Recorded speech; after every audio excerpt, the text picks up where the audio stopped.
আসসালামু আলাইকুম রহমতুল্লাহি ওবরকাতুহু। আমরা আজকে আমি এবং আমার ছেলে সাফওয়ানুর রহমান আবরা কিছু বৃক্ষরোপণ করতে যাচ্ছি। বৃক্ষরোপণ শুরু থেকে শেষ পর্যন্ত আপনাদেরকে শেয়ার করছি। আশা করি আপনারা সবাই আমাদের সাথে থাকবেন।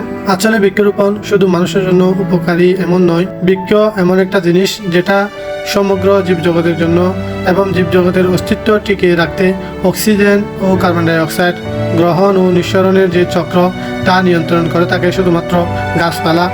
আমরা যে পরিমাণ কার্বন ডাই অক্সাইড আমাদের নিঃশ্বাসের মাধ্যমে ত্যাগ করি, এই কার্বন ডাই অক্সাইডগুলো শোষণ করে নেওয়া হচ্ছে গাছপালা, এবং গাছপালা যে অক্সিজেন নির্গত করে আমরা সেই অক্সিজেন গ্রহণের মাধ্যমে আমাদের শ্বাস প্রশ্বাসের যে কার্যক্রম সেটা অতিবাহিত করে থাকি। এজন্য বৃক্ষ এবং প্রাণী জগতের সাথে একটা সম্পর্ক ওতপ্রোতভাবে জড়িয়ে রয়েছে। এই যে বর্তমানে যে তীব্র গরমে মানুষ পড়ে যাচ্ছে, এর পিছনে বৃক্ষ সংকটের গুরুত্ব অনস্বীকার্য। শুধু তাই নয়, বৃক্ষ সম্পর্কে আমাদের ইসলাম ধর্ম অনেক গুরুত্বপূর্ণ কিছু কোরআন হাদিসের রেফারেন্স আছে। আজকে আমি আপনাদেরকে সহিহ বুখারীর একটি হাদিস শোনাতে যাচ্ছি।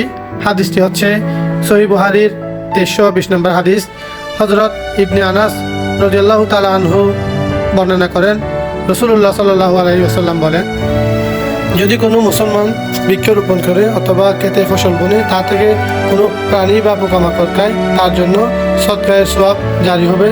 এবং আমাদের প্রত্যেকের জীবনের জন্য বৃক্ষ অতীব গুরুত্বপূর্ণ। তাই আমাদের সবাইকে উচিত মাঝে মাঝে বৃক্ষরোপণ করা।